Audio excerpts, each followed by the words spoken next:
নমস্কাৰ বন্ধুসকল, আমাৰ এই আইপ্ৰেমিক্স ভিডিঅ' নামৰ অসমীয়া ইউটিউব চেনেলটো আপোনালোকে ছাবস্ক্ৰাইব কৰিব আৰু লগতে থকা বেল আইকনটি প্ৰেছ কৰিব যাতে আমাৰ পৰা অহা সকলো ধৰণৰ ভিডিঅ' সকলোতকৈ প্ৰথমতে আপোনালোকে পায়।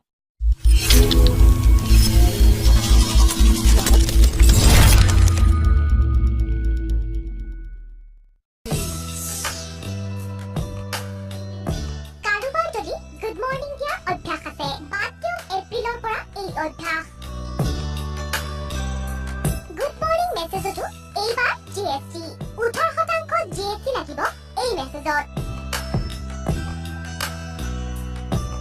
দিনটো কাৰোবাৰ ভাল যাওক বুলি ভুলতেও মোবাইলত মেছেজ দি দিব। মোদী চৰকাৰে গুড মৰ্ণিং মেছেজত জিএছটি লগাবলৈ সাজু হৈছে।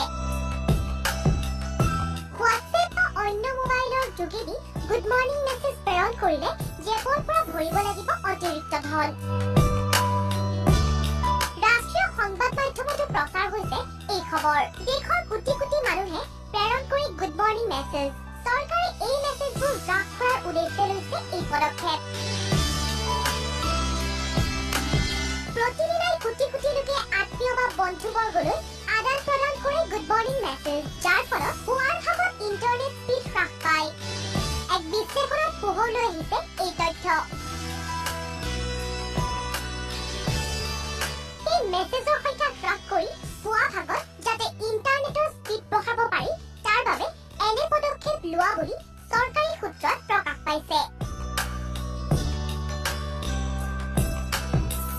পিছে চৰকাৰৰ এই তুগলকি কাণ্ডই চকু কপালত তুলিছে দেশবাসীৰ। গুড মৰ্ণিং মেছেজতো জিএছটি লগাই মোদী চৰকাৰে কৰিব বিচাৰিছে কি বুলি প্ৰশ্ন উত্থাপিত হৈছে।